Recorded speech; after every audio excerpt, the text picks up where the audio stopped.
Well, good morning and welcome to our Bible study. And we are continuing our introduction to the book of Isaiah. Last week we were introducing the ideas of a prophet's job, and actually I'll continue some of that here today as we move forward. So today I guess we would call this introduction part 2 to Isaiah. And we studied the prophets, and we recognize that a prophet always writes into his own historical time.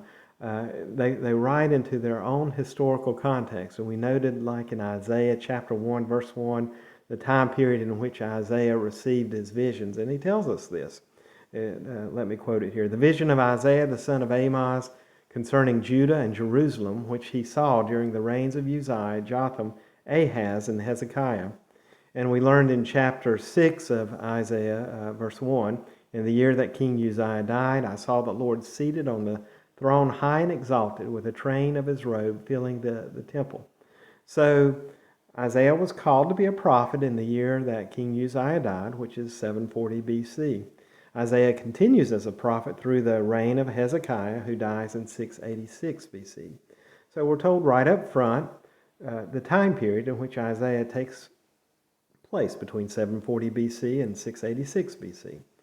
We also saw the same thing with Jeremiah, that Jeremiah began as a prophet in the 13th year of the reign of King Josiah, which was 626 BC, and he continued as a prophet all the way through the fall of Jerusalem in 586 BC. So he gives us his time period and Ezekiel the prophet. We find the same thing. We found that Ezekiel had 13 specific visions, each one being dated. The first one was July 31st of 539 BC, and the final one April 28th at 573 BC. And of course, we don't want to forget Daniel, our fourth major prophet.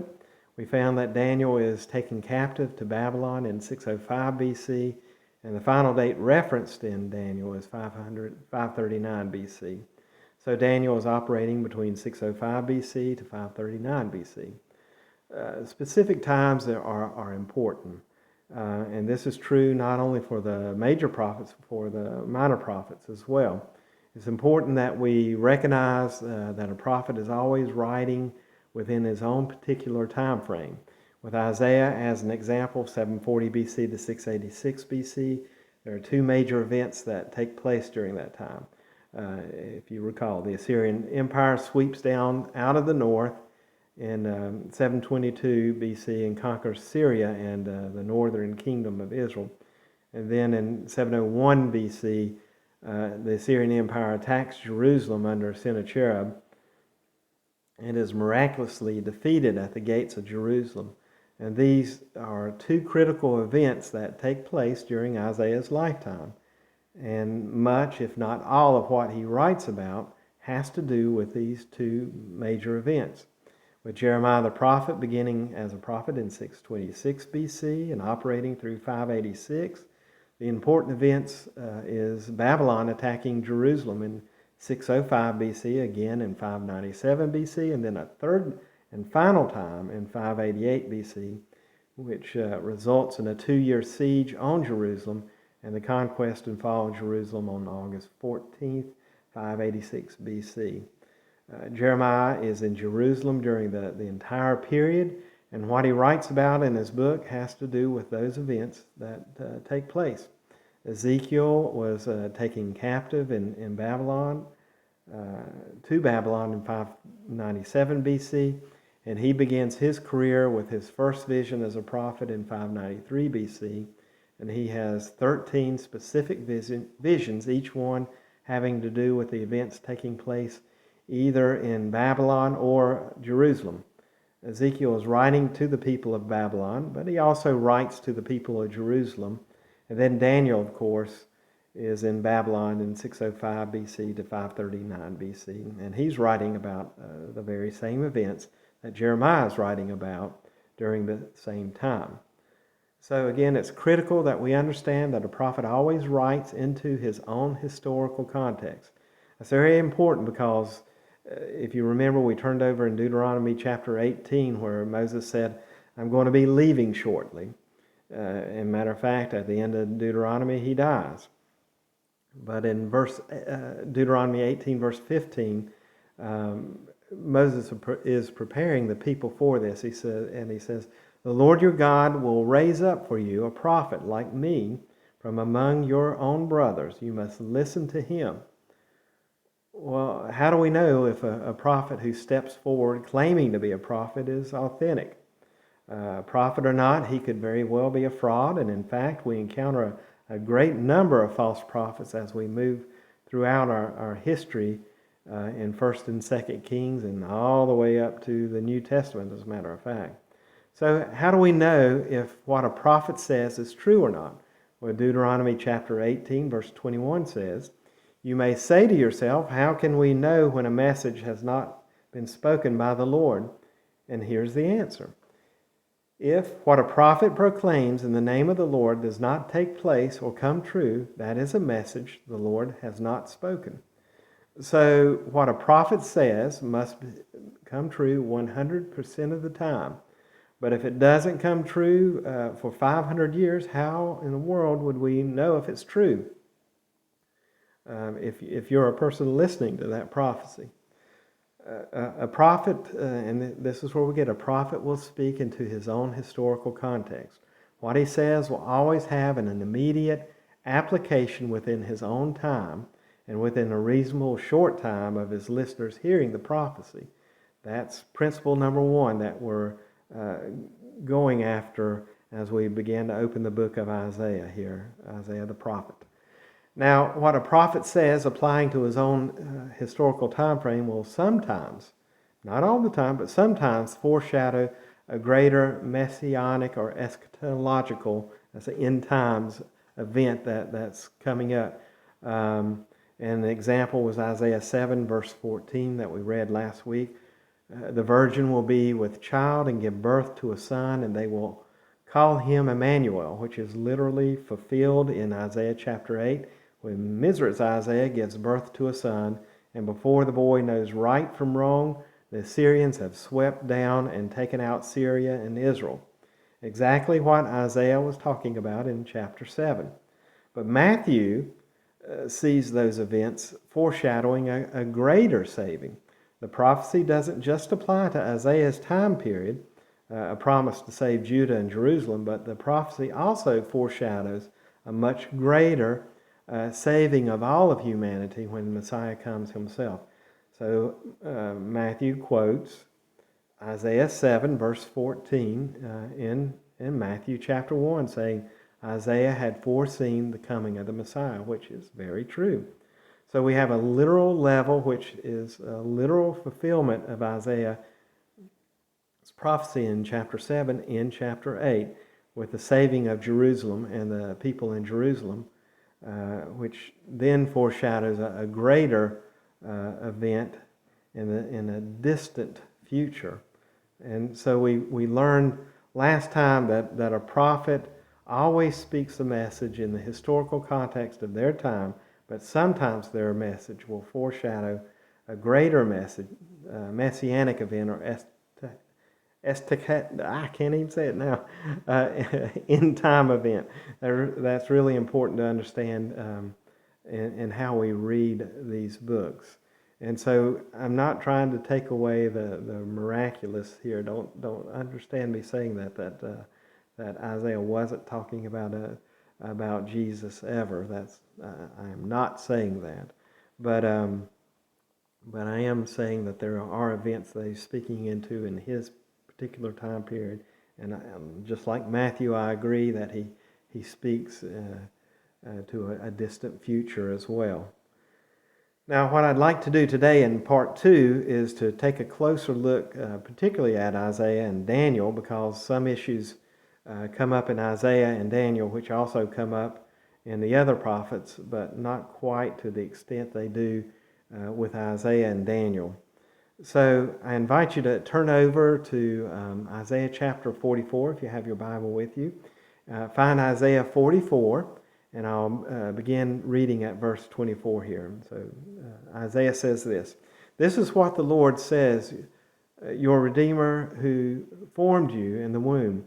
I am the Lord who has made all things, who alone stretched out the heavens, who spread out the earth by myself, who foils the signs of the false prophets and makes fools of diviners, who overthrows the learning of the wise and turns it into nonsense, who carries out the words of his servants and fulfills the predictions of his messengers, who says to Jerusalem, it shall be inhabited, and of the towns of Judah they shall be built, and of their ruins I will restore them. Now, let's pause a minute in the reading here. Isaiah is writing between the year 740 BC and 686 BC. Remember the events that took place in Isaiah's time, that we're talking about this as events that are taking place in Isaiah's time period. The Assyrian Empire takes out the northern kingdom in 722 BC, and then in 701 BC attacks Jerusalem. But that attack is foiled by the angel of the Lord, who puts to death 185,000 Assyrian troops. And Sennacherib takes whoever's left back to Nineveh. So Jerusalem is standing and is operating perfectly. So what do you mean here in Isaiah 44 when God says, I will say to Jerusalem, it shall be inhabited, of the towns of Judah they shall be built out of the ruins, I will restore them. Jerusalem hasn't been destroyed. Jerusalem will not be destroyed until 588 BC. That's 100 years later from when Isaiah was talking. So let's continue on in verse 27 here. It is I who says to the depths of the sea, be dried up, and I will make your rivers dry. It is I who says to Cyrus, he is my shepherd, and he will perform my desires. And he declares of Jerusalem, she will be built, and of the temple your foundation will be laid. So pausing here again, we have mention in Isaiah Cyrus. Cyrus, who we'll encounter later. This is Cyrus the Great, the king of Persia. Cyrus the Great, king of Persia, who comes after Babylon, the Babylonian captivity, which ends in 539 BC. Cyrus conquers Babylon, and Cyrus introduces a totally new plan of conquest after conquering Babylon. All the people who had been taken captive by Assyria, by the Assyrians, and the people taken into Babylon by the Babylonians, Cyrus allows to go home and rebuild their cities, their temples, and their infrastructures. Cyrus finances the rebuilding. It's not just the Jews who were allowed to go home. All the people who had been displaced by the Assyrians and then the Babylonians are allowed to return home and rebuild.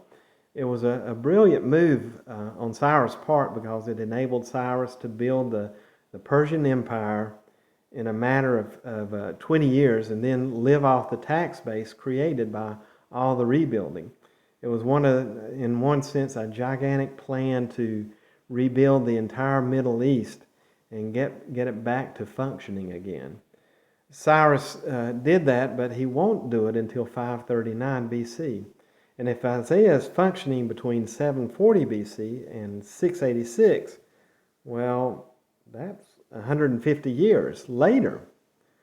So how can Isaiah write about Jerusalem being rebuilt, and specifically about Cyrus, the great king of Persia, issuing the decree that allows Jerusalem to be rebuilt when it won't happen another 150 years? So do you see our problem now when I say it's got to be in that specific time period that a prophet is speaking? How can Isaiah specifically name a person who won't even be alive for another 100 years? And how can he tell specifically what Cyrus is going to do? It's what some Bible scholars refer to as a long-range, specific predictive prophecy. So this is Bible scholars wrestling with this idea when they do a premise. A prophet's got to speak within his own time period. But then we have these few times that something like this happens. Way back we talked about one of the four cultural assumptions in the world of the Bible being The world of the Bible is a polytheistic culture. And that means that there are many gods. So the Bible was written in a time period where the world, the culture around them believed that there were many gods. And nowhere in the early Bible does God claim to be the only God. That idea doesn't really begin to emerge until right about the time of Isaiah. And we see in Isaiah 45 verse 5, God claiming this, that he is the only God. I am the Lord, and there is no other. Besides me, there is no God. And this is a great statement of monotheism, and that's what Israel is. That's what Christianity is, a monotheistic religion. We believe in one God. That there is only one God, and all the other gods don't really exist. And again, that idea didn't really emerge until Isaiah's time. And so there's no other God. In Isaiah 45, there's no other God before me. I will strengthen you, though you have no knowledge of me, so that from the rising of the sun to the place of its setting, men may know there is none besides me. I am the Lord, there is no other. I form the light and created darkness. I bring prosperity and I create disaster. I, the Lord, do all these things. You heavens above, rain down righteousness. Let the clouds shower it down. Let the earth open wide. Let salvation spring up, that righteousness may grow with it. I, the Lord, have created it. Woe to him who quarrels with his maker, to him who is but a potsherd among the potsherds on the ground. Does the clay say to the potter, what are you making? Does your work say he has no hands? Woe to him who says to his father, why have you begotten? What have you begotten? Or to his mother, and what have you brought to birth? And this is what the Lord says, the Holy One of Israel and its Maker, concerning things to come. Do you question me about my children, or give me orders about the work of my hands? It is I who made the earth, and I created mankind upon it. My own hand stretched out the heavens. I marshaled the starry host. I did. And God goes on in Isaiah 45, verse 13 to say, and I will raise up Cyrus, my righteousness. I will make all his ways straight. He will rebuild my city and set my exiles free, but not for a price or reward, says the Lord Almighty. So once again in chapter 45, Isaiah mentions Cyrus by name and what he will do 150 years before he'll do it. How is it possible? How can Cyprus be named when he will not be born for 100 years and won't do what won't be talked about or won't be seen for 150 years, or his works won't be seen for 150 years. In the book of Ezra, we read in chapter 1, verse 1, in the first year of Cyrus, king of Persia, in order to fulfill the word of the Lord spoken by Jeremiah, the Lord moved the heart of Cyrus, king of Persia, to make a proclamation throughout his realm and to put it in writing.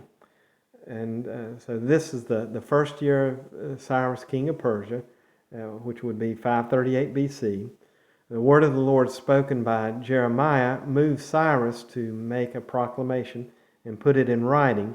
And here's the proclamation beginning in verse 2.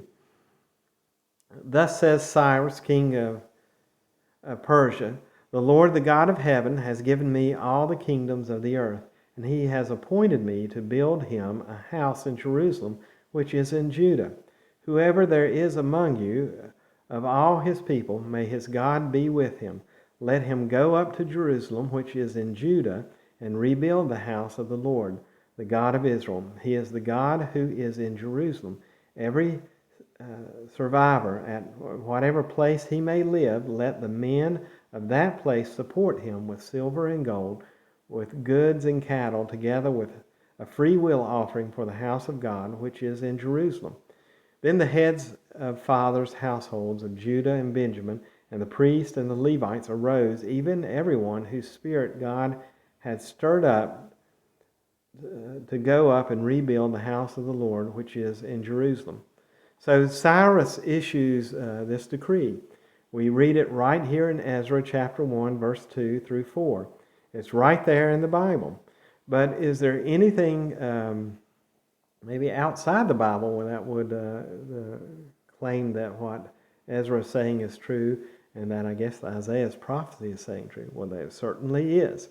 In the British Museum in London, there's a stone cylinder, and I'll try to get a picture up. We'll see what we can do. I do have a picture of the stone cylinder, and the proclamation is written right there by Cyrus, and you can read the text if you know ancient Persian. But we can read the text in a book titled Ancient Near East Text Relating to the Old Testament. So if you have a copy of that book, you turn to page 316, and the cylinder it's been translated, and the text reads what was actually proclaimed by Cyrus. And I'll, just for your interest, I'll read it here. All the kings of the entire world, from the upper to the lower, see those who are seated in the throne rooms, those who live in other types of buildings, as well as all the kings of the west land living in tents, and the tents that would be Israel, the Mideast there, brought their heavy tributes and kissed my feet in Babylon. That is, all these local kings, these tribal warlords, all brought their tribute to me, and they paid homage to me and became vassals to me. And he lists out all the places, and I'm not going to bore us with that he had conquered. I returned to these sacred cities, and he lists them again, and I'm again not going to read all of those out. On the other side of the Tigris, that is the west side of the Tigris, Israel, that area of the land, the sanctuaries which have been in ruins for a long time, the images which used to live there, and established for them permanent sanctuaries. I also gathered all their former inhabitants and returned them their habitations. Furthermore, I resettled those by the command of Marduk, the great lord of the god of Sumar, whom the bonded brought to Babylon to the anger of the Lord, to the gods, and harmed in their formal chapels, the places which make them happy. So I returned everything that was looted from all those temples. I returned everything that was taken to those temples. And I'll pause a moment. So that is the historical writings in a museum. And let's go back to Ezra chapter 1 now, verse 7. Also King Cyrus brought out the articles of the house of the Lord, which Nebuchadnezzar had carried away from Jerusalem and put in the house of his gods. And Cyrus, king of Persia, had them brought out by the hand of Mithridates, the treasurer, and he counted them out to Sheshbazzar, the prince of Judah. Now this was their number: 30 gold dishes, 1,000 silver dishes, 29 duplicates, 30 gold bowls, 410 silver bowls of a second kind, and 1,000 other articles. All the articles of gold, silver numbered 5,400. Sheshbazzar brought them all up with the exiles who went up from Babylon to Jerusalem. So Cyrus indeed allows all the people to return home, not just the Jews, but all the people displaced by the Assyrian and Babylonian empires. And he returns everything taken from those temples, and he funds the rebuilding of the cities and temples and infrastructures. That's a historical fact contained in the Bible, as well as the British Museum. But we have a puzzle here. Isaiah mentions Cyrus, king of Persia, 100 years before he's born, and 150 years before he does these things we've just read about. So the big question is, how can that be with the first premise we're going after here, that a prophet just speaks within his time frame? And so again, I'm going to take you to Daniel. So if we'll turn over to Daniel, we'll find quite similarities over the book of Daniel in chapter 2, under the second year of his reign of Nebuchadnezzar, who had a dream. And And this is around 605 BC. So Daniel chapter 2, verse 1 reads this. The second year of his reign, Nebuchadnezzar had dreams now. Now his mind was troubled, and he could not sleep. So the king summoned the magicians, enchanters, sorcerers, and astrologers to tell him what he had dreamed. And when they came in and stood before the king, he said to them, I have had a terrible dream, a vexing dream. I do not know what it means and would like to know. Then in verse 4, then the astrologers and the wise men answered the king, O king, live forever. Tell your servant the dream, and we will interpret it. Well, that's what a wise man, enchanters, astrologers, magicians did at that time. Tell us the dream, and we're going to tell you what it means. Back to the scriptures. The king replied, the command from me is firm. If you do not make known to me the dream and its interpretation, you will be torn limb from limb, and your houses will be made a rubbish heap. And this is kind of like the king is saying, listen, you government experts is basically what I said, because these were the wise men, these were the cabinets, these were the leaders of the country that helped keep a government functioning. And he's like turning to his these wise men, and he's saying, I've been down this path before. I tell you a dream, you make something up, you tell me what I want to hear, so we're not going to play that game this time. This time I want you to tell me what I dreamed and then interpret it, and if you can't, I will have you cut to pieces and your houses turned into piles of rubble. So in a sense, there's an incentive for you, but I guess we're told here. But if you incentive in a negative way, but it has a positive spin to this as well, because he says, if you tell me the dream and explain it, you'll receive gifts and rewards, and great honor for telling me the interpretation of the dream. So once more they replied, in verse 7, wait, excuse me, let the king tell his servant the dream, and we will interpret it. The king answered, I am certain that you're trying to gain time, because you realize that this is what I have firmly decided. If you do not tell me the dream, there is just one penalty for you. You have conspired to tell me misleading and weakened things in the past, hoping the situation will change. So then tell me the dream, and I will know that you can interpret it for me. So you've misled me before, and I'm not going to let it happen again. And tell me the dream. And the astrologers say this is too difficult. Not even God can do this, or only a God can do this. We're just people. This makes the king angry, furious, and he gives an order to execute all the wise men of Babylon. And so here's this decree that all the wise men are to be put to death, and men were sent to look for Daniel. Daniel happened not to be there at the time, and his friends to put them to death, because they were considered to be among the wise men. And Daniel ends up interceding for these so-called wise men. And as we continue reading, Daniel said, take me to the king, and I will tell him what he dreamt, and I will interpret the dream. And then if you jump over to verse 24, Daniel went to Arioch, whom the king had appointed to execute the wise men of Babylon. And he said to him, do not execute the wise men of Babylon. Take me to the king's presence, and I will declare the interpretation to the king. And then Arioch hurriedly brought Daniel into the king's presence and spoke to him as follows. I found a man among the exiles from Judah who claims he can tell the king what his dreams meant. The king asked Daniel, also called Belshazzar, his Babylonian name, you are able to tell me what I saw in my dream?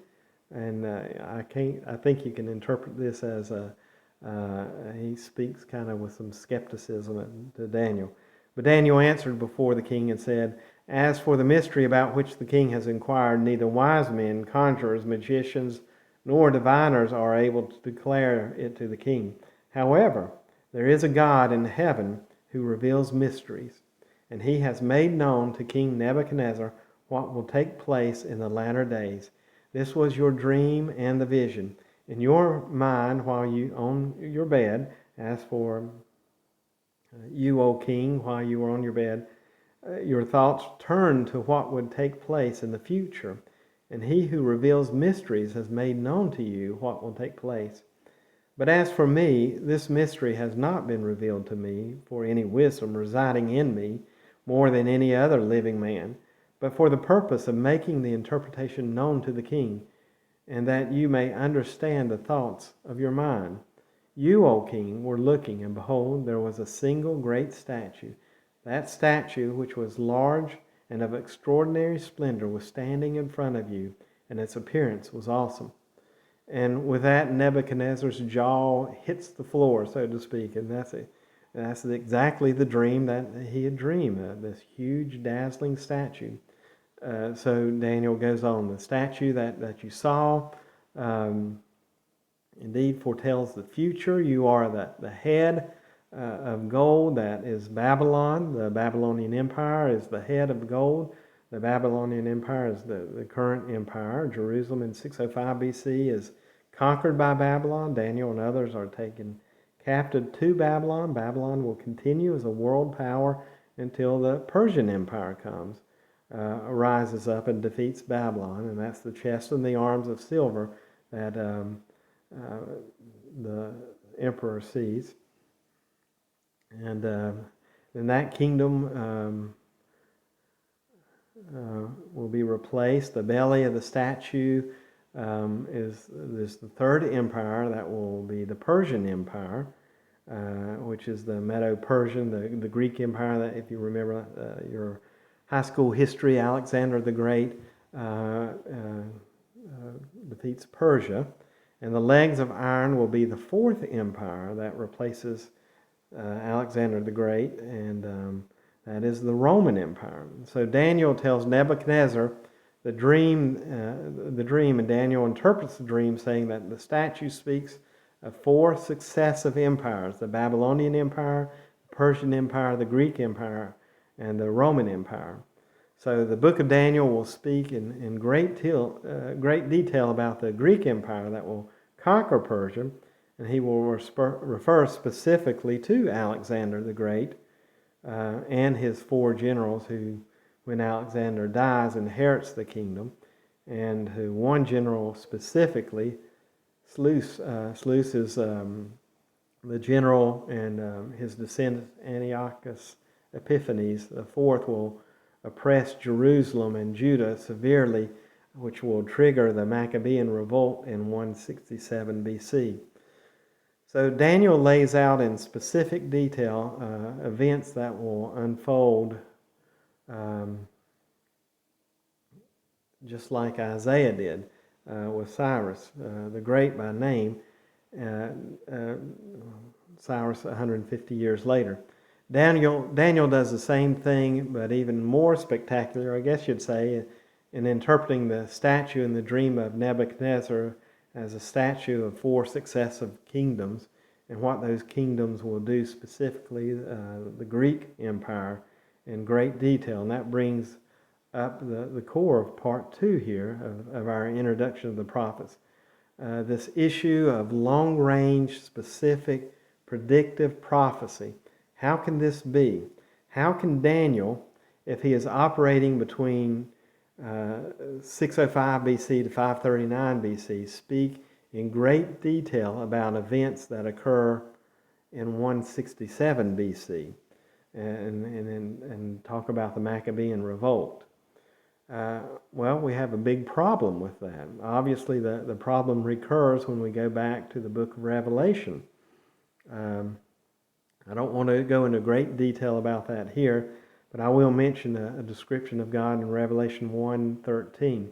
I turned and I saw 7 gold lampstands, and among the lampstands was someone like the Son of Man, dressed in a robe reaching down to his feet, and with a golden sash around his chest, his head and hair white like wool, as white as snow. His eyes were like blazing fire, feet like bronze glowing in the furnace, his voice like the sound of rushing waters.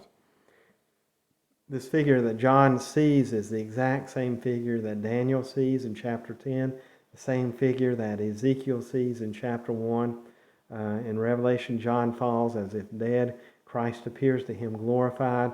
Daniel and Ezekiel describe their encounter in very similar ways.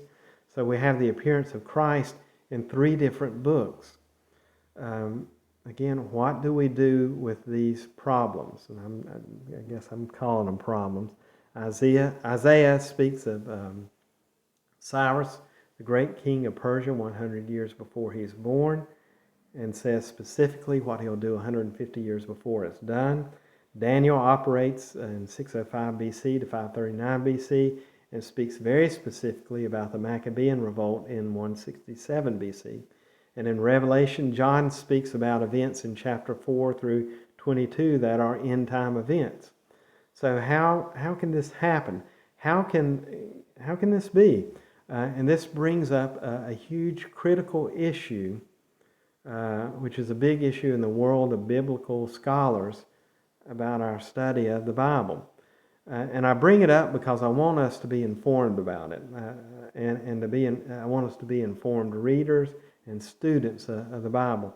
If you say Isaiah can't name by name someone who won't be born 100 years and say specifically what he's going to do 150 years later, nor can Daniel write about events in the Maccabean revolt in 167 BC, when he is writing in the time of between 605 BC and 539, nor can John write about a future end time event that won't take place, well, who knows when.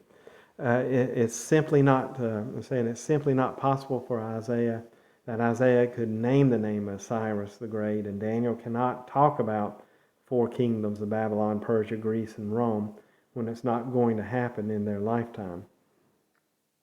If you take that position, that it just cannot happen, and it's a philosophical position, that you can't name a name 150 years in the future, you cannot do specific long-range predictive prophecy. That is not within the realm of human possibilities. If that is your position, then what you must do in order to engage with the prophets is to say that Isaiah did not write those lines. They had been written by after Cyrus. So you'll be forced to do, in the case of Isaiah, is to break Isaiah into 3 parts. Chapters 1 through 39 is one part, chapters 40 through 55 is another, and then chapters 56 through 66 is another. You'll split up Isaiah into 3 parts, and you'll call them First Isaiah, Second Isaiah, Third Isaiah, and there's actually a fancy name, scholarly word for each of the 3 different books as well.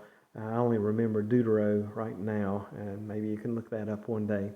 But part 1 of Isaiah, all the events that take place in Isaiah 1 through 39 can most certainly take place between 740 BC to 686 BC.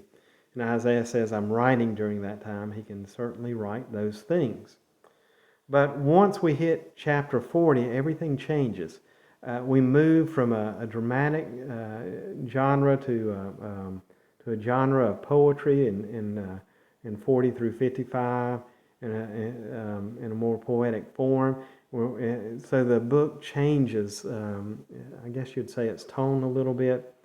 And we're talking about things that happened 150 years later. So some scholars say it must be somebody else in the school of Isaiah or in the tradition of Isaiah that picks up the story and writes part 2 50 years later. Then chapter 56 through 66, we have events referred to that clearly a person writing those middle sections can't write. So you have 3 time frames referenced in Isaiah that are so far apart from each other with very specific information about the events that will occur. If you say that that's simply not possible for somebody to do that without breaking it up into three parts, that's what you get here. It's three different books put together that were written in very different time periods. They're assigned to three different authors of Isaiah, or we have three different Isaiahs. And Isaiah, the book of Isaiah, is a compendium of three different works that are put together. So what do you do with Daniel? Well, Daniel clearly says he begins writing in 605 BC, and the last date he mentions is 539. And that's when Daniel's operating. But he's referring to a specific event in the Maccabean revolt. So for the book of Daniel, you must say it's not a historical book. So you're changing how you look at the book. The book of Daniel is more like a short story, kind of like a fiction, written sometime during or shortly after the Maccabean revolt in 167 BC.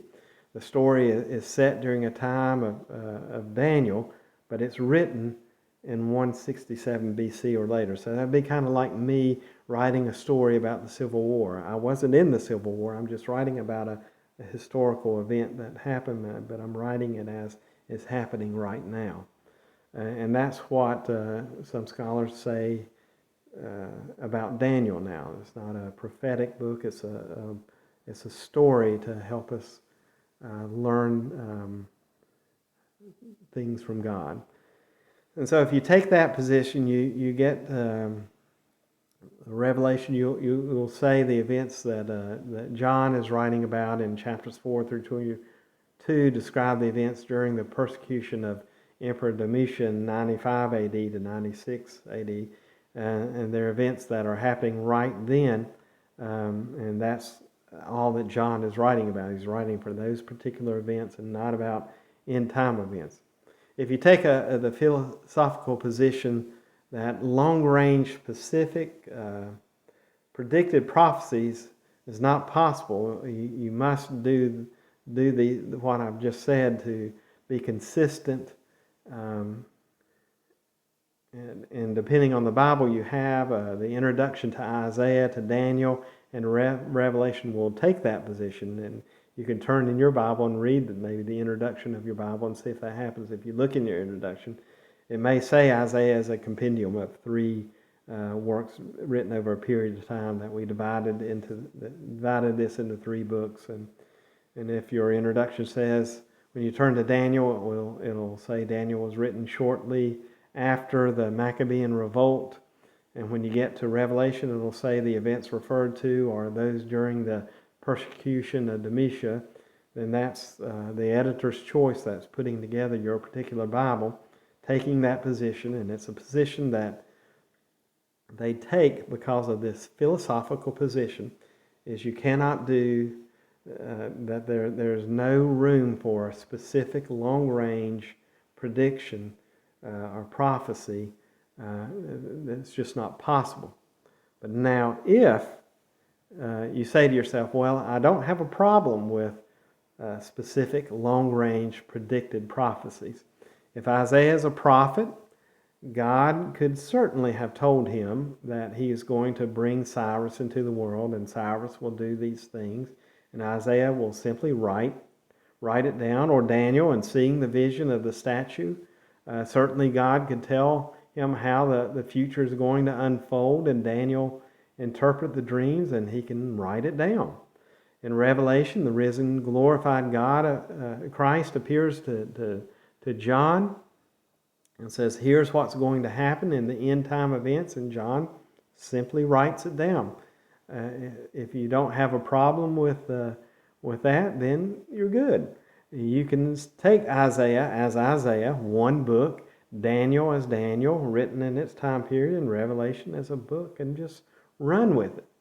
Now, I bring this up because most Bible classes, nearly all Bible classes in university settings, and 95% of Bible classes in seminary settings will take the first position, that it's simply impossible to do long-range, specific, predictive prophecies. We have to think with our heads and understand how these books work, and it's not them. And these people looking at the Bible this way doesn't necessarily diminish the book. It's not saying that it's less inspired. It's simply seeing it from a different perspective. And so I've spent all of part two's introduction here talking about this idea because it's important as we move in to Isaiah that we understand this, that as we start looking at commentaries or other teachings on this, you're going to run into this, that if you take other Bible classes, you're going to get a teacher who says, this is 3 Isaiahs that are writing. This is not one entire book. Now, I'm going to take the stance that it's one book. I believe God has the ability to tell Isaiah about Cyrus even before he's born, and about events 150 years later. But yes, we are going to look for look at what are the specific events going on in Isaiah. But I'm going to leave some wiggle room and say I think God can tell Isaiah some things that are going to happen 150 years later. I think God can tell Isaiah about the birth of Christ, and but know that that's not always going to be the case with different Bible studies. That more conservative churches, evangelical churches, will take that position, but there are the other mainline churches, they won't. They'll say that it's not possible. We need to break this book up into 3 places, 3 books and 3 Isaiahs in 3 different time periods. So keep that in mind as we continue on in our study. And again, I don't think it's going to affect us that much, but just have in mind that there are different ideas, different approaches to the study of the prophets, and in particular as we begin to study Isaiah. Well, you have a great day, a great week, and hopefully we'll see you Sunday. Take care. Bye.